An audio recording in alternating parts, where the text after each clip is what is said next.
Okay, we just read Romans 14, 1 through 12. And what I want to talk about today is how we deal with differences in a community. This week is very practical. I also want to say this right up front. I am really tired. I didn't sleep like at all last night. And so hopefully, I have no idea whether this is going to be cogent or not, but hopefully it is. And it's actually really, really important because it's how you actually form a community that can handle differences, okay? If you think about the thing that we say every single week here at All Souls, welcome to All Souls, tiny little community of faith where you don't have to share any of our convictions in order to be our friends. Listen, how do you actually do that in a community? How do you have real friendship in the face of real differences? Just because you don't have to share our convictions doesn't mean we don't have convictions. Everybody has convictions, okay? Paul is saying here, you can see this in verse 1, number 1, I want you to be very welcoming. Number 2, this is down in verse 3 and 4, I don't want you to be judgmental. But number 3, I do want you to be fully convinced. In other words, what he's not saying when he says be welcoming is just don't have any convictions. He's actually saying, I want you to have super strong convictions. Everything you think, you've actually thought about it, and you have worked through it, you've done the hard work, and you're like, this is what I believe and why I believe it. And yet at the same time, to have deep compassion and empathy and friendship for people who think differently. And what I want to ask is, how do those two things go together? How do we deal with differences? And let's be more explicit. Not just how do you deal with differences, but do you see what he says there? As for the one who is weak in faith. In other words, who you think is weak in faith. How do you deal with people that you think are silly, weak, or wrong?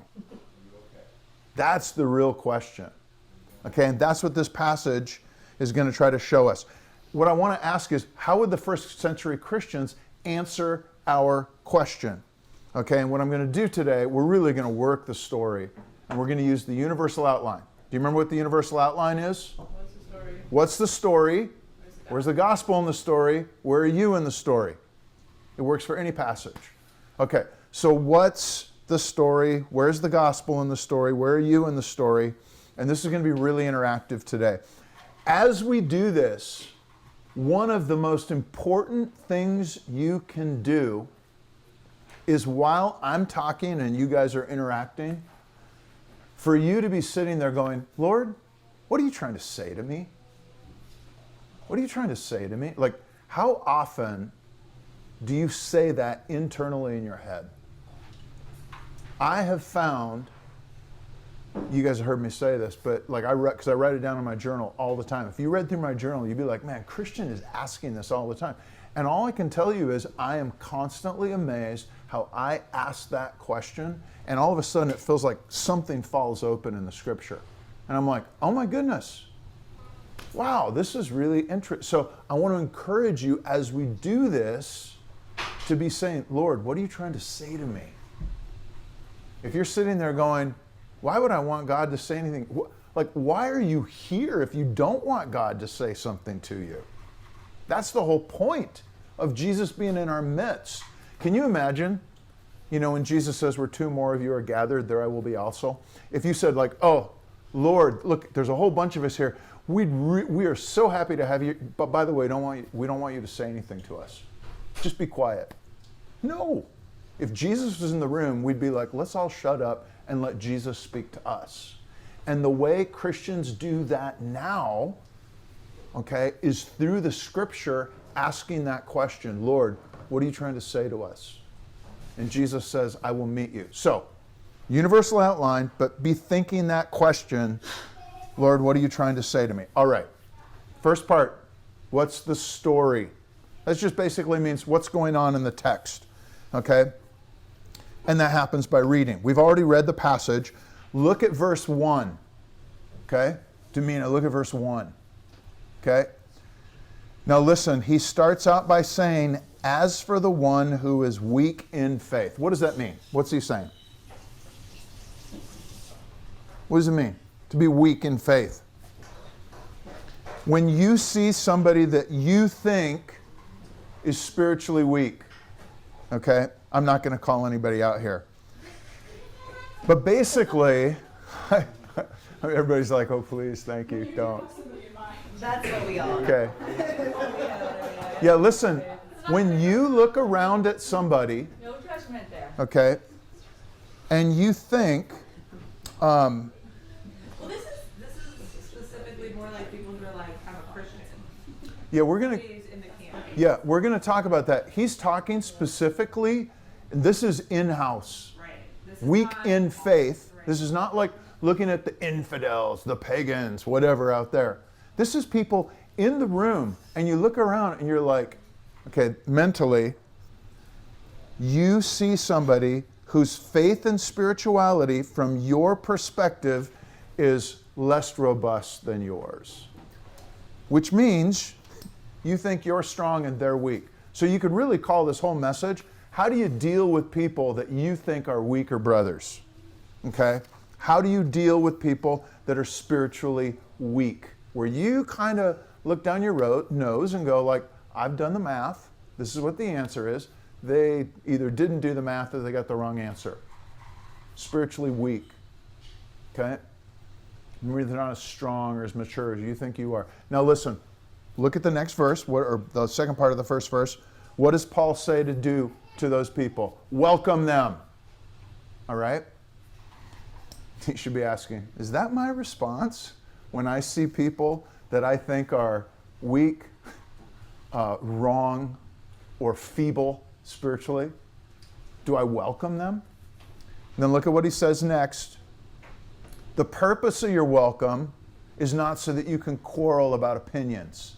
It's not like, oh, Nick, I'm so glad that you're here. Now let me proceed to show you how I'm smart and you're not. It's not that.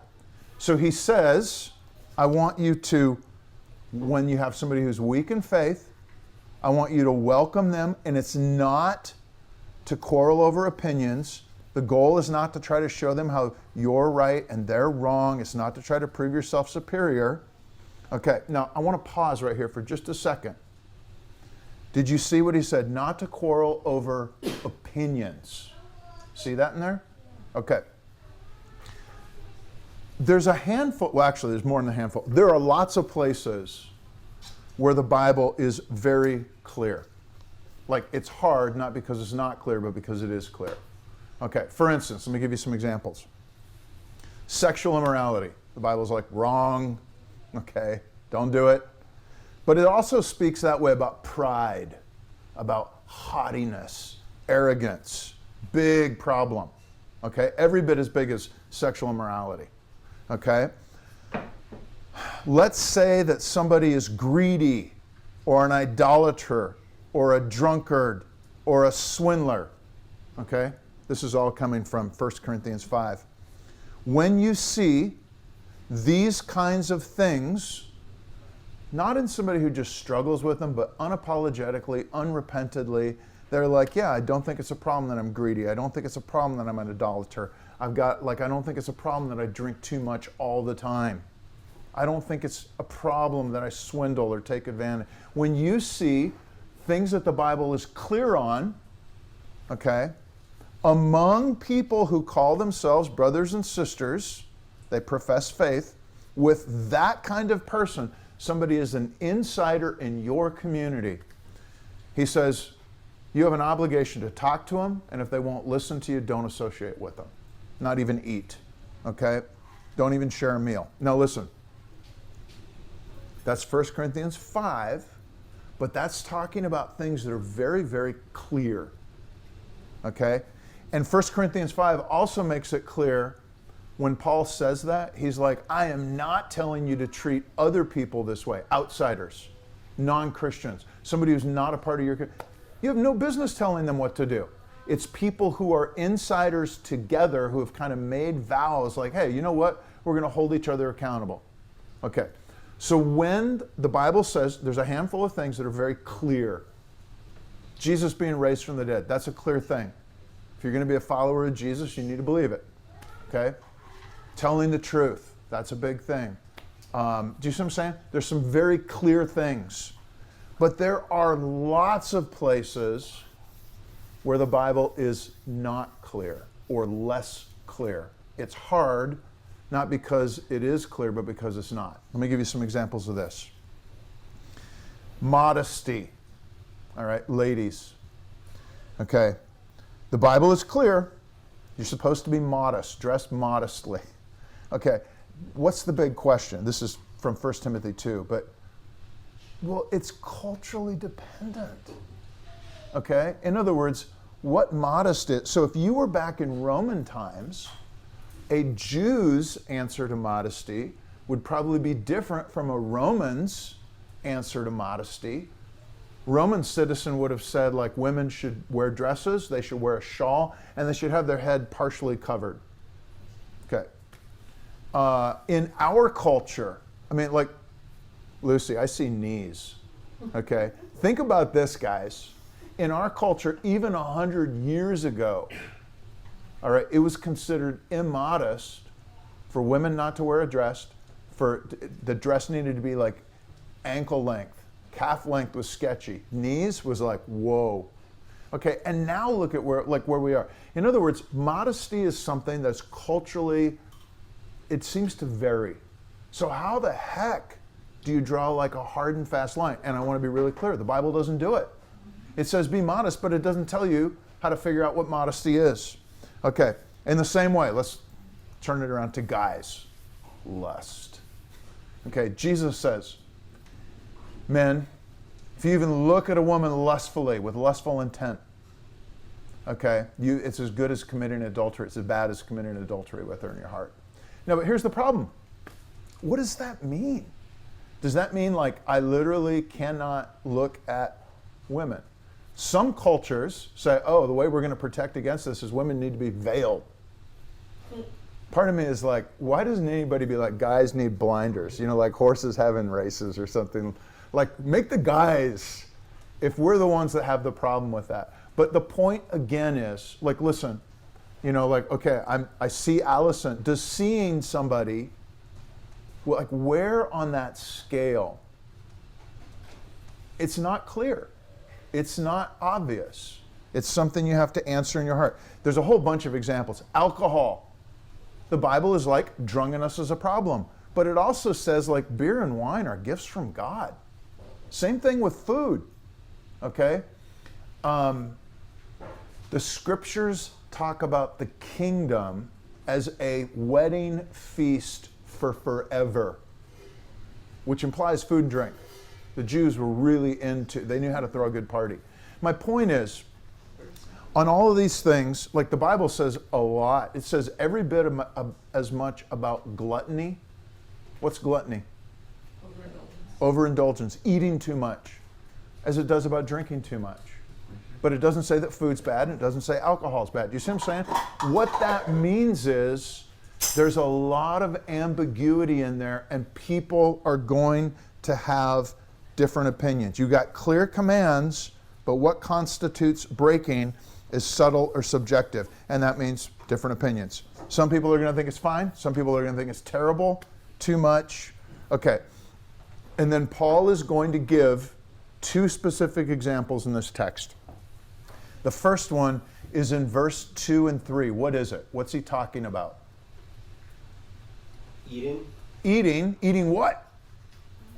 vegetables. Vegetables, those freaking vegetarians. We know they're weird. Okay. He's like, listen, you're going to have some people come into your midst and they're vegetarians. Now, that's probably not quite what it was. I'm going to give it to you very sympathetically. You had different camps. Remember Jesus came? Mark chapter 9 says he declared all foods clean. You can eat anything, okay?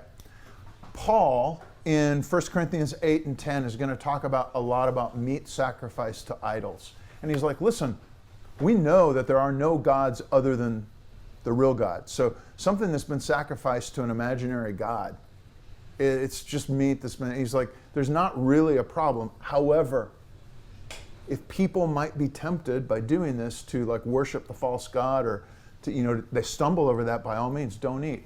So the point here, when he talks about vegetables, he's probably talking about certain people who are like, man, I take this so seriously about not wanting my brother to stumble, or not wanting to like risk getting caught up in idol worship. I'm just not going to eat meat.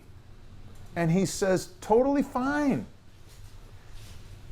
He refers to that person as weaker.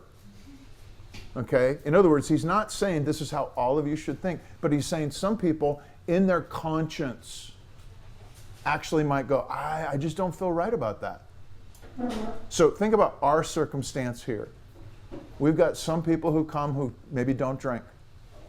Okay? We have some people who come, who visit, who maybe don't eat pork. Okay? There's all sorts, some people don't eat gluten for medical, you know, like there are all sorts of things. It'd be really easy to start saying like, that's stupid, or everybody should do it. We should just have grape juice, no wine, like lots of churches that do that. Paul is saying that's an example, okay, what you eat. Now there's a second example down in verses 5 through 6. What's that? Pagan celebrations. Yeah, so this one's a little bit harder to know. It says, one person esteems one day as better than another, while another esteems all days alike. Each one should be fully convinced in his own mind. The one who observes the day observes it in the honor of the Lord. The one who eats in honor of the Lord, since he gives thanks to God. The one who abstains in honor of the Lord, etc. Listen, this is kind of a broad thing. I'm going to give you some historical examples that we know of from history. We know that, first of all, the Jews, what day did they pay special attention to? Sabbath, right? We know that the Christians very early on started counting Sunday as their Sabbath, okay? Because Jesus was raised on a Sunday. They're like, that's the day we're resting. So the early Christians, that became a really important day to them, okay? It's the Lord's Day. That's what they would call it. But listen, can you imagine somebody who's like, hey, Sunday, I take Sunday really seriously. Like, I do not work that day. I go to worship. I get up early. I go to church, you know, whatever. And somebody else might say, I take every day as the Lord's day. Okay, and do you see what I'm saying? And what he's saying there is there's various perspectives. Here's other days, feast days, festival days, like Christmas. Should you celebrate that? The church has had lots of debates because Christmas originally at the same time of year coincides with like pagan, you know, festivals. So like if we do Christmas, does that mean we're really kind of doing the pagan thing? What about Advent? What about Lent? What about liturgical seasons? What about celebrating birthdays of saints or death days of saints? The early church wrestled with all these things. What he's saying here, a lot of different perspectives. The early Christians, did you know this? Birthdays. They actually thought not just Christians. Do you know the only people that celebrated birthdays in the Roman Empire? Caesar. The Caesars. That's where it started. In other words, if you're celebrating your birthday, who do you think you are? Man, talk about egocentric. Yes, Allison? Birthday celebration is relatively really new. It's Yeah. like maybe 150 to, well, I think it's kind of started a little bit in 1700s maybe. So it's, okay, all of these things that we assume that little baby Jesus had a birthday cake every year, okay, and the reality is, guys, that is a, I'm sorry. we have been, I just want to add to the programming. You were talking about programming. yeah, And so Hallmark Company is the one that has programmed us to believe that our birthdays are important. So birthdays really are so important, Mother's Day is so important, Father's Day is so important. Okay, so listen, here's the point. Paul is giving two examples, what we eat what days we celebrate, how we kind of like worship and practice. But you could throw in a whole bunch of other things as well that I listed. And the point that Paul is saying is these are not things that you should split over. Okay? So that's the story here. We've just like basically broken down the entire story, right? Okay, that took a little longer than I thought. Do you have it in your head?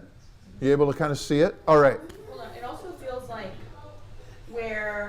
when God, if he really doesn't want you to do something, like he draws hard lines for a reason. Mm-hmm. And thinking about like his sovereignty, it's like if he's vague, to me that also means like he's like, that's kind of where I'm going to give you some agency, in a way. Yep. Of like, no, you are not going to do this sexually. That's a no.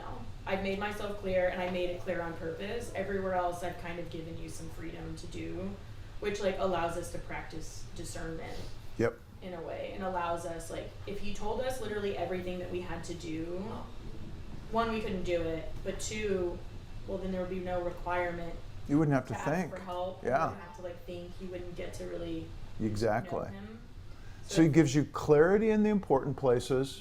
There's a lot of ambiguity, room for disagreement, differences in many places.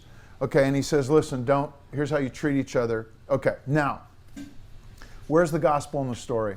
What I want to show you is that everything up to this point is really kind of backstory and context or texture.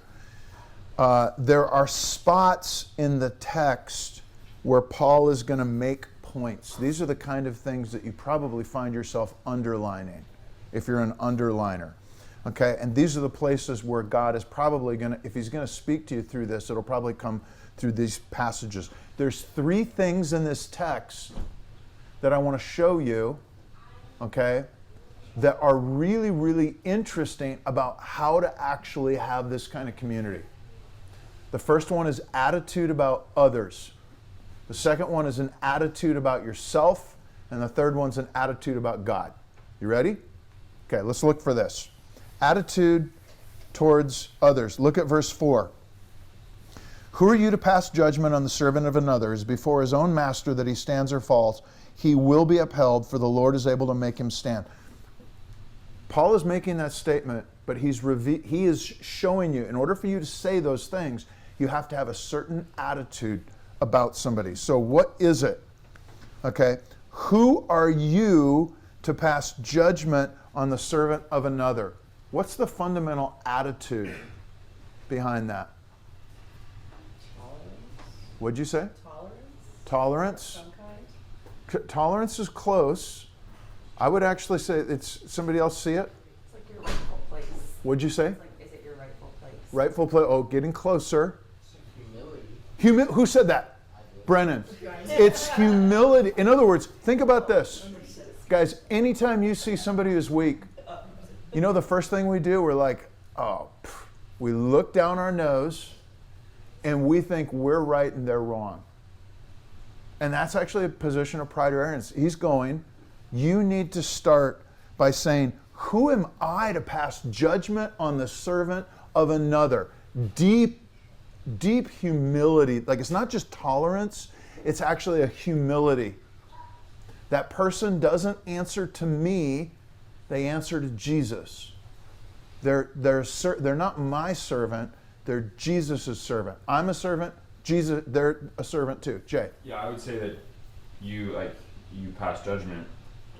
Jesus talks a lot about passing judgment in John. You are like assuming that you're God in that case to pass judgment. Yeah. Okay, so it starts with humility. Now look at the second line. It is before his own master that he stands or falls. What's an attitude in there? If you said like, hey, listen, I am confident Jay is going to stand or fall. Like, he's going to answer to Jesus. He answers to Jesus, not to me. It's just like trusting God. Trusting God and actually respect for the other person. Do you see that? It's this attitude that, you know what? I may not understand why they think this or why they're doing this, but he is going to answer, or she is going to answer to Jesus. And then look at the next part after this. It is before his own master that he stands or falls, and he will be upheld, for the Lord is able to make him stand. Deep optimism. Okay? So let's put this together for just a second. Also grace. Grace? Because it's not by believing or doing the right things that's making somebody stand. It's not the rightness or wrongness, it's the grace. It's because the Lord says he's Yep. going to stand. So let's put these pieces together. Attitude towards others. You should be humble about yourself. You should be respectful of other people. You should be deeply optimistic. And you should know that everybody's standing with God is actually based on grace, not based on right or wrong. In other words, somebody could be wrong on something, but God doesn't love them more because they're right or less because they're wrong. He deals with us because of this thing called grace. You see what I'm saying? Now listen, if you could adopt those towards the people around you, I'm going to give you one word. It would make you really charitable. Where you would always think the best. You know, somebody says something stupid, and you're like, you know what? They probably didn't mean that. They're probably not really dumb. You see what I'm saying? Or they say something wrong, and you're like, I'm not sure if that's right, but hey, maybe they see something I don't. Okay? Or maybe they're still in process. Like you'd be deeply charitable. Always seeing others in the best possible light. Yeah? I just keep thinking about this. I had a conversation with my mom yesterday about, it was a private conversation about something she really struggles with my dad. Mm-hmm. And it's objectively like, man, that sucks. And she's like, yeah, she goes, it's really difficult. She goes, but you know what? It's actually really difficult to be married to me too. Okay, there you go. She goes, it's actually very hard to be married to me. And I was like, damn, Mom. Like, how Yeah. unusual. Yeah. Okay, so go ahead, Allison. One of the ways, because I'm always interested on how do I enact these things. Yep. And one of the ways that I try to concentrate on enacting this grace thing is realizing that everybody has a personal relationship with God. That means it doesn't look like mine. Mm-hmm. That God has a totally different journey for everybody, which means it doesn't have to look anything. That keeps me out of judgment. And then the other thing I do is I look into curiosity, wondering, how is God working in it? How is this happening? You know, do I have a part to play in this? Is it my part to play in this, or is it not my part to play in it? Maybe it's somebody else's part. And so that really helps me stay out of judgment and helps me stay in grace. Yeah. Okay, this is great. Do you guys see how Paul is giving us, he's really showing us something in here. He's like, hey guys, pay attention. What's your attitude towards other people like? And he's saying, if you could manifest these things, you would actually be a really good friend. You'd be deeply charitable. You'd be optimistic. You'd be patient. You'd be gentle. You'd ask good questions. All right. Second thing, attitude towards self. Okay. This one, look at verse 5. Each one should be what? What does it say? Fully convinced. Fully convinced. Each one should be fully convinced. Okay. So if you're going to say, what's the attitude of that? I would say no complacency. Okay? In other words, your brain's turned on. You're thinking. Look at verse 7. None of us lives to himself. None of us dies to himself. What do you think there, what is that? If you were going to try to boil that down into a word, attitudinally, what would it be? Community. What'd you say, community? You're like not on an island. You're not on an island. I would actually say, yeah, I think that's very much, I'd go a little bit further and say accountability. Okay? Now, my point is, you can wrestle with exactly what, but he's basically saying, hey, I want you to be fully convinced. You're not on an island, which means you're going to have to answer to somebody else. Okay, accountability. And then look at verse 8. We are what? The Lord's. What does that mean, if you're going to boil that down? Allegiance. What'd you say? Allegiance. Allegiance. It feels like almost like saying like So we're supposed to live and die for God. If you live and die for yourself, you're really kind of making yourself your own God. Yeah. Like, you're not the final, you're not making decisions based on what you want to live for, what you want to die for. There's a lot of people who've like veterans are like, I'll die for this country. Mm-hmm. And you're like, noble. However, but if that's really to satisfy your own means, or for you to feel like you did the right thing Yep. based on your opinion, well, then you're kind of your own God Yep. at this point. So the idea of sort of a personally created morality is kind of, I mean, that's what's potentially being addressed here. Only because I see it around me a lot. Yeah. And I would just, I'm sorry, I'm talking a lot today. I would just caution that when we think about these things, we can see what's going on in other people as a metaphor, but we need to judge our own self and not others. Yeah. So like if we see somebody's doing something for their own benefit, we can take that as a lesson, leave their journey alone, And look at and reflect it. where do I do so? Okay, this is great. What you guys are doing here. Here's what I think he's saying. I don't want you to have any complacency about what you think. I want you to have a deep sense of accountability. I don't want you to construct your own morality. You actually live like you belong to Jesus and he belongs to you. And what you're living and dying and everything is for him. Okay? And I would say, if you could maintain this perspective on yourself, you would be deeply engaged spiritually. You know how Jesus talks about being a servant of him, okay? You would say, I answer to Jesus. So here's the two things. Attitude towards others, deeply charitable.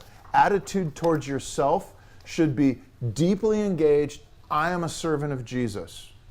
See those two things? Now, I want to point out something that's really interesting. Do you see it? Charitability towards others, super engaged towards this is what I believe and I'm a servant of Jesus. You rarely find those two things together. In other words, if somebody is really, really charitable towards others, do you know what they usually think about conviction? It doesn't really matter what you believe. Okay? But if somebody's like, oh, it really matters what I believe, I'm super engaged, I'm a servant of Jesus, they tend to be really judgmental towards others. So he's actually putting these two things together that in practice we sometimes see one or we sometimes see the other, but we rarely see the two of them living side by side. That makes sense? Now, this gets us to the third thing. What is it about the gospel that actually allows these two things to hold together? And I think the answer is attitude towards God. Okay? So look at verse 10. Why do you pass judgment on your brother? This is a strong no. Why do you despise your brother? This verse would be a strong no on being judgmental, okay, and despising. Don't do that, all right? Don't be judgmental, don't be despising. And then look at the second part of verse 10. For we will all stand before the what? Judgment seat of God. So this is a yes to judgment. Okay, now look down at verse 12. We will all give account of himself to God. That also sounds like judgment. So this is really interesting because what he's saying is I want you to have a strong view of judgment, but you're not the judge. God's the judge. Okay? You know how the passage, vengeance is mine, saith the Lord? In other words, you're like, hey, listen, God pays attention. God's going to hold people accountable, but I'm not the one that does it. He is the one that does it. So I'm not the judge. He's the judge. And there really is this firm conviction, okay, in judgment. So what is it about God that allows us, specifically this idea of judgment? What is it about God and judgment that allows us to be really engaged spiritually. I am on a deep search for like truth and conviction. I answer to Jesus, but also deeply charitable towards everyone else. And what I would say is, I don't think it's simply the idea of judgment and accountability. Okay, now let me unpack that for just a second. Judgment and accountability is biblical and it's important. Okay? Do you remember what Jesus says in Mark chapter 12? He says, on the day of judgment, so does Jesus believe in a judgment day? Yes. He says, every single one of us will have to answer for every careless word. Okay. So there is a notion that we're going to answer. But here's the point. What Paul is saying here is not, okay, you know what's going to create this kind of community? You should be in fear of judgment. That's not what he's saying here. Okay? What is it then? If it's not in fear of God's judgment, why does he bring judgment in? And the answer is because Christ was judged for me. Christ was judged for us. When he brings judgment here, you've got to remember, we're in the context of Romans. Okay, do you remember what Romans chapter 5 said? While we were enemies, Christ died for us. While we were sinners, while we were ungodly, nothing to commend. We were in the wrong. Okay? And what Christ did was Christ came down and died for us. He died for me.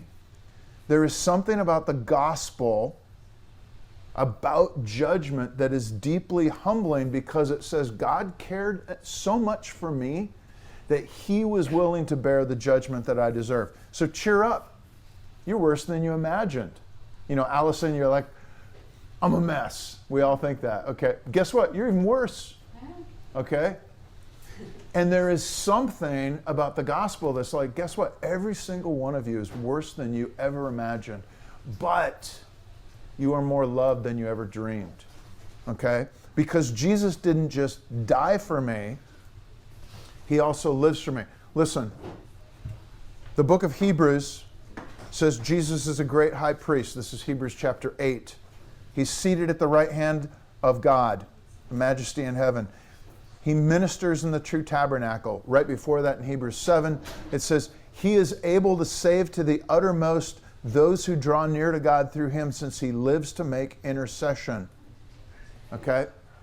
In other words, what this is all saying is, I belong to him. I was bought with a great price. That's 1 Corinthians 6. If he lives to intercede for me, that should make me really confident. Okay? If he lives, say it this way. The gospel humbles you and affirms you. It humbles you. It says you're worse than you ever thought. Okay? But you're more loved than you ever dreamed. Well, if you actually see yourself as worse than you ever thought, you will not look down on anybody else. Because you'll be like, listen, they might be pretty bad, but I'm worse. All right? That humbling, that affirmation, but it's like, but I am loved. And so you'll be optimistic about Jesus interceding for you, covering your faults, covering your weaknesses. And you will look at other people and say, you know what? I think this person, I think Lisa is wrong about a whole bunch of things. But you know what? If she really loves Jesus, he is going to intercede for every single one of those things. Okay? He is going to make sure that she, when she appears before God, perfect and blameless. Well, guess what? If that's how Jesus presents her to God, then who am I to look down my nose at her? And what this does, this gives you a deeply realistic view of yourself and a deeply compassionate view of others, because you see how God, in his sovereignty, has had mercy on you. None of this makes sense if God is not sovereign. If you are the one that manufactures your own salvation by being a good person, improving yourself, doing the right thing, believing the right thing, whatever, okay, then you're going to give yourself credit. And you're going to look at other people and say, look, if I got it right, they ought to be able to get it right. But if you understand I had nothing to commend myself to God, I was an enemy, I was against him, and he came down and died for me. Oh my goodness. If God loves me that way and God loves enemies that way, I can look at the biggest enemy out there and go, guess what? God probably loves that person that way too, so I should try.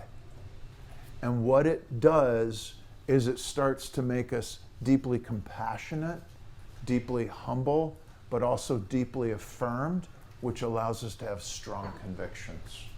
Question Okay. about, Yes. Judgment. So I've been thinking a lot about how it's kind of been evacuated, socially speaking, right? It's like kind of not okay. And people outside this room probably think Christians are quite judgy.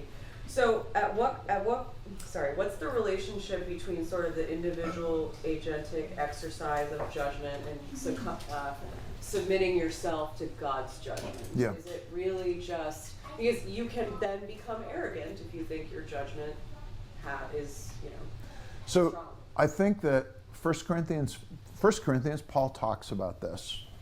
1 Corinthians 5, where he actually says, hey, listen, how do we deal with problems? And this is back to the explicit problems, because there are explicit things.